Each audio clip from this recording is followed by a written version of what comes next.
အားလုံးပဲမင်္ဂလာပါရှင် K Cartoon Story Time Channel လေးမှာကြိုဆိုလိုက်ပါရရှင်ဒီနေ့ပြောပြပေးခြင်းတဲ့ပုံမြင်လေးကတော့မေးတက်တဲ့နက်ကလေးပုံမြင်ပဲဖြစ်ပါရရှင်ဒီပုံမြင်လေးကိုမပြောခင်မှာကျွန်မရဲ့ channel လေးကို like and subscribe လေးပေးဖို့တောင်းဆိုချင်ပါရရှင်တခါတော့က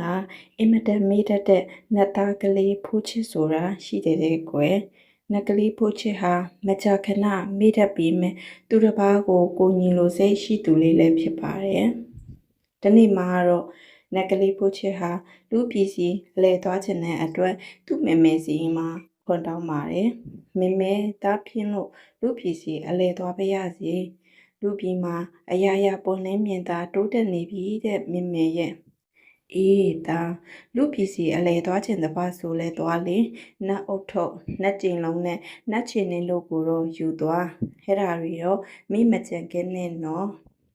အဲ့ဒါတွေမိကြံခဲ့ရင်တော့ဒီနတ်ပစ္စည်းပြန်မလာရဘူးမှတ်လူပြည်သွားတဲ့အခါလူအသွင်နဲ့ပဲသွားရမယ်ပြီးတော့9ရက်ပဲလူပြည်မှာလေပတ်ခွန်ပေးမယ်9ရက်ပြည့်တာနဲ့အရောက်ပြန်ခဲ့ရမယ်လို့သူ့မိမေကပြောတဲ့စိတ်ချပါမေမေဒါဘာဖြစ်စီမှမိမကြံစီရပါဘူး9ရက်အတွင်းနဲ့ပြန်လာခဲ့ပါမယ်လို့နက်ကလေးဖိုးချစ်ကပြန်ဖြေလိုက်တဲ့ကွယ်နက်ကလေးဖိုးချစ်ဟာသူ့မေမေကိုအဲ့ဒီလိုခရီးပေးပြီးတဲ့နောက်နတ်အုတ်ထုတ်နတ်ကျိန်လုံးနဲ့နတ်ချင်းနှင်းတို့ကိုနတ်လွယ်အိတ်လေးတစ်လုံးနဲ့ထဲ့လွယ်ပြီးလူပစ္စည်းဆင်းလာတော့တာပေါ့ကွယ်သူနဲ့အတူပါလာတဲ့နတ်အုတ်ထုတ်ဟာနက်ကလေးဖိုးချစ်ဟာသူ့မေမေကိုအဲ့ဒီလိုခရီးပေးပြီးတဲ့နောက်နတ်အုတ်ထုတ်နတ်ကျိန်လုံးနဲ့နတ်ချင်းနှင်းတို့ကိုနတ်လွယ်အိတ်လေးတစ်လုံးနဲ့ထဲ့လွယ်ပြီးလူပစ္စည်းဆင်းလာတော့တာပေါ့ကွယ်သူနဲ့အတူပါလာတဲ့နတ်အုတ်ထုတ်ဟာအုံနောက်နဲ့ပတ်သက်တဲ့ပြဿနာတွေကိုဖြေရှင်းနိုင်စေတယ်။နတ်ကျိန်လုံးကတော့ရန်ဟူသမျှကိုအာမိုင်းစွမ်းတယ်။ဒီလိုနဲ့နက်ကလေးဖိုးချစ်ဟာလူပြည်မှာရှောက်လဲရင်ရွာလေးတရွာကြီးရောက်သွားတဲ့အခါရွာသူရွာသားတွေမိုင်းနေတာကိုတွေ့ရတာပေါ့ကွယ်။တချို့ဆိုညင်းညူနေကြတယ်။ဒီတခါတော့ခက်ပြီးဘရင်ကြီးခိုင်းတဲ့အတိုင်းလုံးမပေးနိုင်ရင်တော့အကျိုးနေပါပြီဗျာ။ဘရင်ကြီးကလည်းမဖြစ်နိုင်တာကိုမှခိုင်းတာပဲ။ကျုပ်တို့ကဘယ်လိုလုပ်ပေးနိုင်မှာလဲဗျာ။မလုပ်ပေးနိုင်ရင်လည်းအပြစ်ပေးခံရမှာဗျာ။ဟိုခက်ပါတယ်ဗျာ။ဒီရွာကရွာသူရွာသားတွေဟာဒုက္ခတစ်ခုခုတွေ့နေတယ်နဲ့တူပါရဲ့ဘလို့ဒုက္ခများတွေ့နေကြပါလိမ့်ငါကိုညီနိုင်ရင်ကိုညီကျင်လိုက်တာမေးကြည့်အောင်မှလို့ကိုချစ်လေးကတွေးလိုက်တဲ့ဦးလေးတို့ရွာသူရွာသားတွေဟာဘလို့ဒုက္ခတွေ့နေလို့တမိုင်းမိုင်းတထွေထွေတညီးညီးတညူညူဖြစ်နေတာလေဗျမပြောချင်ပါဘူးကွယ်ဘရင်ကြီးကကျုပ်တို့ရွာကကြာမျိုး၅ပါးနဲ့ပြည်စုံတဲ့ရေကန်ကြီးကိုနန်းဦးရင်တဲ့2ရက်အတွင်းပို့ပေးရမယ်တဲ့ကွယ်မပို့ပေးရင်ကျုပ်တို့ရွာကလေတွေကိုသိမ့်မယ်တဲ့လဲမီရေတာအသိခံရရင်ကျုပ်တို့ရွာသူရွာသားတွေအလုံးလက်မဲ့ဖြစ်ပြီးငတ်ကုန်ကြမှာကွယ်ရေကန်မှာဆိုမှဘလို့လို့ဥယျာဉ်တဲ့ရွှေ့နိုင်မှာလဲမဖြစ်နိုင်တာကိုမှခိုင်းတာကွယ်ဒါကြောင့်ကျုပ်တို့စီမှာကြံရမရဖြစ်ပြီးမိုင်းနေညှဉ်းညူနေတာပါကွယ်နေပါဦးဘရင်ကြီးကမဖြစ်နိုင်တာကိုမှဘာဖြစ်လို့ခိုင်းရတာလဲဗျဒီလိုငါတူလေးရင်ဘရင်ကြီးဟာတိုင်းကန်လဲလဲရင်ကျုပ်တို့ရွာပဲအရောက်မှာရွာကအပြူစင်လေးတယောက်ကိုတွေ့သွားပြီးတော်ကောက်ပူချင်ပါရောဘရင်ကြီးရဲ့အချင်ကိုတည်သွားတဲ့ကျုပ်တို့ရွာသူရွာသားတွေကတနာယူဘရင်ကြီးရဲ့လက်ထဲရွာသူအပြူစင်လေးကိုအရောက်မခံချင်လို့ရွာသားလေးတအုပ်နဲ့ချက်ချင်းပေးစားလိုက်ကြတယ်ကွ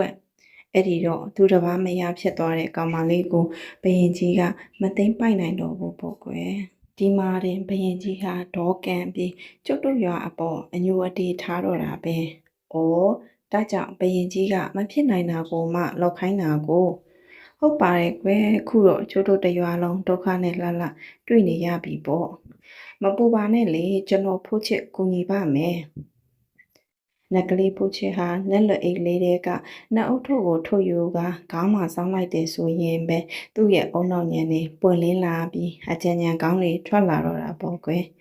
ကဲကျွန်တော်အကြံရပြီအဲ့ဒီအကြံအတိုင်းလိုက်လို့ကြပါအားကားမောင်းတဲ့ယောက်ျားကြီး4-5ယောက်ဟာတကူလုံးရွှင့်တယ်လို့ရေတွေရွှဲဆိုနေပြီးရှော်ချိုးပေတွေယူလို့နန်းတော်စီသွားကြပါဘရင်ကြီးနဲ့တွေ့တဲ့အခါဒီလိုပြောပါနက်ကလေးဖိုးချစ်ဟာဘလို့ပြောရမယ်ဆိုတာတေချာတင်ပြပေးလိုက်တယ် နောက်နေ့မှာတော့ရွာသားတွေထဲမှာဗလာကောင်းကောင်းလူလင်ပြို၄၅ယောက်ဟာတကူလုံးရွှွန့်တွေလူရေတွေရွှဲစုံနေပြီးကျိုးခွေတွေဆွဲကန်လျက်မင်းနေပြီးတော်စီသွားကြတာပေါ့ကွယ်သူတို့ရဲ့ဟန်ပန်ကပြပြတလဲအရေးတကြီးအမှုရာနဲ့ပေါ့သူတို့ဟာရွှေနန်းတော်စီကတုတ်ကရက်သွားကြပြီးဘယင်ကြီးကိုတွေ့ခွင့်တောင်းကရှောက်တည်ကြတယ်အရှင်မင်းကြီးကျွန်တော်မျိုးတို့ကိုကူညီပေးတော်မူပါအရှင်မင်းကြီးကူညီမှဖြစ်မှာမို့ပါဖေဟာဟဲ့ငါကဘလို့ကူညီရမှာလဲကျွန်တော်မျိုးတို့ရွာကရေကန်ကြီးကိုအရှင်မင်းကြီးအလိုရှိတဲ့အတိုင်းမင်းဥယျင်စီပို့ဆောင်ဖို့ကျွန်တော်မျိုးတို့အကျိုးတွေနဲ့တုတ်ချီပြီးခေါ်ဆောင်လာခဲ့ပါတယ်ဖေဟာ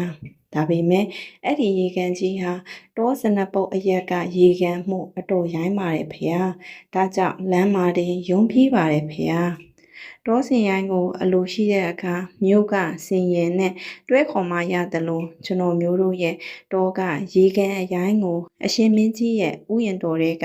ရေကန်အရင်နဲ့တွဲခေါ်မှသာရနိုင်မှာပါဖေဟာဒါကြောင့်အရှင်မင်းကြီးရဲ့ဥယျာဉ်တော်တွေကရေကန်သားအရင်ကိုကျွန်တော်မျိုးတို့ရဲ့တောစနပုတ်စီပို့ပေးပါဖေဟာအဲ့ဒီလိုပို့ပေးခဲ့ရင်တော့ရေကန်အရိုင်းကိုအရှင်မင်းကြီးရဲ့ဥယျာဉ်တော်စီကျွန်တော်မျိုးတို့ရအောင်ပို့ပေးပါမယ်ဖေဟာဟဲ့ငါရဲ့ရေကန်သားကိုတင်တို့တောအရက်စီဘလို့ပို့ပေးလို့ရမှာလဲရေကန်ပါဆိုမှရွှေ့လို့ရပါမလားမှန်လားပါကျွန်တော်မျိုးတို့ရဲ့တောကကန်ဟာလဲရေကန်မှာပဲဖေဟာဒါကြောင့်ရွှေ့လို့မရပါဖေဟာတင်တို့ဟာတောသူတောင်သားတွေဆိုပြီးမှအုံနောက်ညံကောင်းလာပါတယ်တင်တို့အပေါ်ချမှတ်ထားတဲ့ငါရဲ့အမိန့်ကိုလည်းပယ်ဖျက်ပေးလိုက်ပါတယ်ဘယင်ကြီးကအမိန့်ပယ်ဖျက်ပေးလိုက်ပြီးမို့ရွာသားတွေဟာဝမ်းမြောက်ဝမ်းသာစွာနဲ့ရွာစီပြန်လာကြတော့တယ်ကျုပ်တို့ရွာဘေးဒုက္ခဆိုးကနေလွတ်သွားပြီဟုတ်တယ်အဲ့ဒါဟောဒီဖိုးချစ်လေးကြောင့်မယ်ဖိုးချစ်လေးကိုကျေးဇူးတင်ပါတယ်ကွယ်နတ်သားလေးဖိုးချစ်ဟာရွာသူရွာသားတွေအတွက်အကျိုးပြုနိုင်ခဲ့လို့ဝမ်းမြောက်ဝမ်းသာဖြစ်ရပြီးရွာသူရွာသားတို့ကိုနှုတ်ဆက်ကထွက်ခွာသွားတော့တာပေါ့ကွယ်ဒါပေမဲ့ကြောက်တုံးလေးတစ်လုံးပေါ်မှာတင်ထားတဲ့သူ့ရဲ့နတ်အုပ်ထုကိုတော့မိထားရခဲ့တာပေါ့ဒီလိုနဲ့နောက်ရွာတင်ရွာစီရောက်တဲ့အခါရွာသူရွာသားတွေဟာညင်းညူသူညင်းညူငိုကြွေးသူငိုကြွေးနေကြတာကိုတွေ့ရတာပေါ့ကွယ်ဒုက္ခပါပဲကြာရင်တရွာလုံးကုန်လိမ့်မယ်ဒီကနေ့ကျမသမီးလေးရဲ့အလှဲ့တဲ့အမလီကဲကြပါအောင်မကယ်နိုင်ကြတော့ဘူးလားရှင့်ဘာတွေဖြစ်နေကြတာလဲဗျဒီလိုပါကွယ်ဟောတောင်ချေကအကူကြီးထဲမှာနေတဲ့ဘလူးကြီးရက်ခစောမိုးကြီးကိုအစားခံဖို့အတော်တို့ရွာကရွာသူရွာသားတွေတနေ့တယောက်ပို့ပေးရပါတယ်အဲ့ဒီလိုမပို့ပေးရင်တရွာလုံးကိုဖျက်ဆီးပြီးအကုန်တက်ပြစ်မယ်တဲ့ကွယ်ဒါကြောင့်မဲနိုင်ပြီးရွာသူရွာသားတွေကတယောက်ကြပို့ပေးနေရပါတယ်ကွယ်ကြာရင်တရွာလုံးပြုတ်ပြုတ်ပြုံးတော့မှာပါကွယ်အဲ့ဒီအတွက်မဟုတ်ပါနဲ့အဲ့ဒီဘလူးကြီးရဲ့ရန်ကိုကျွန်တော်ဖိုးချစ်ကဖြိုခွင်းပေးပါမယ်နတ်သားလေးဖိုးချစ်ဟာပျော်ပျော်ဆိုဆိုနဲ့နတ်လွယ်အိတ်ထဲကနတ်ကျင်လုံးကိုထုတ်ယူလိုက်တာပေါ့ကွယ်အဲ့ဒီအချိန်မှာပဲအေယာမဘလူးကြီးဟာရွာထဲကိုဝင်လာတော့တယ်ဟာဘလူးကြီးလာပြီဟဲ့ဘယ်မှာလဲဒီနေ့အဖို့ငါအတွက်အစားတင်းအတွက်အစားတော့မရဘူးဒါပဲရမယ်လို့နတ်ကလေးဖိုးချစ်ဟာနတ်ကျင်လုံးကိုဖွေရမ်းလိုက်ပါတယ်ဘလူးကြီးရက်ခဆုံမိုးဟာလွတ်ထွက်သွားပြီးမိမို့တောင်နေရန်တိုင်းနဲ့ပြေးဆောင်တော့တယ်ကွယ်အမလေးသေးပါပြီဗျာဘလူးကြီးရက်ခဆုံမိုးဟာလမ်းဖြတ်သွားပြီးအဲ့ဒီရွာနာကဂူကြီးကနေပြောင်းပြေးတော့တယ်တဲ့ကွယ်တော်ပါပြီကြောက်ပါပြီဗျာဝေးဝေးပြေးပါတော့မယ်ဝေးဘလူးကြီးရဲ့ရန်ကလွတ်ပြီးကျွတ်ပြီးကွာဒါဟာဖိုးချစ်ရဲ့ကျေးဇူးကြောင့်ပဲဖိုးချစ်ကိုကျေးဇူးတင်လိုက်တာနတ်သားလေးဖိုးချစ်ဟာရွာသူရွာသားတွေကိုကူညီလိုက်နိုင်တာကြောင့်ကျင်းနဲ့ဝမ်းမြောက်သွားပြီးရွာသူရွာသားတို့ကိုနှုတ်ဆက်ကထွက်သွားတော့တယ်ဒါပေမဲ့ကိုဖြစ်ပေါ်မှာတင်ထားမိတဲ့သူ့ရဲ့နတ်ကျင်လုံးကိုမေ့ထားခဲ့တဲ့ကွယ်ဒီလိုနဲ့နတ်သားလေးဖိုးချစ်ဟာခရီးဆက်ထွက်ခဲ့ရာချောင်းကန်းဆက်တစ်ခုစီရောက်သွားတော့တယ်အဲ့ဒီအချိန်မှာချောင်းအလယ်မှာရောက်နေတဲ့ကတို့လေးတစ်စီးဟာဝဲမိပြီးမှောက်သွားတော့တယ်ကွယ်အမလေးကေကြပါအောင်နတ်သားလေးဖိုးချစ်ဟာသူ့ရဲ့နတ်လွယ်လေးတွေကနေနတ်ချင်နှင်းကိုထုတ်ယူလိုက်ပြီးခြေထောက်မှာဆွတ်လိုက်ကရေပြင်ပေါ်မှာလမ်းလျှောက်လျက်လေနစ်မြုပ်ရာစီအပြေးသွားတာပေါ့ကွယ်လာကျွန်တော်လက်ကိုဆွဲပြီးကန်းဆက်စီလိုက်ခဲ့ မောင်ရင်လေးရဲ့ကျေးဇူးကြီးမားလာပါတယ်ကွယ်ကျွန်တော်ဟာတတိကြီးဝဏထေးအောင်မှာကျေးဇူးဆက်ကျွေးမွေးခြင်းလို့ကျုပ်ရဲ့အိမ်ကိုလိုက်ခဲ့ပါကွယ်လို့တတိကြီးကပြောတဲ့တတိကြီးဝဏထေးအောင်ဟာနတ်သားလေးဖိုးချစ်ကိုသူ့ရဲ့အိမ်စီရင်အတင်းခေါ်သွားတော့တာပေါ့ကွယ်နတ်သားလေးဖိုးချစ်ဟာအိမ်အဝင်မှာဖနှက်ချွတ်ပြီးဝင်ရတော့တာပေါ့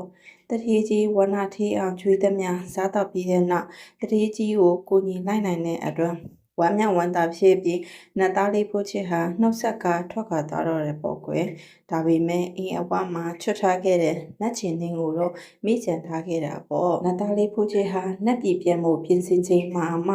သူ့ရဲ့နတ်အုပ်ထုပ်နတ်ကျိန်လုံးနဲ့နတ်ချင်နှင်းတို့မိချန်ခဲ့တာကိုသတိရတော့တာပေါ့ကွယ်ဟာငါ့ကိုမေမေခွင့်ပြုခဲ့တဲ့ရက်ကျော်နေပြီ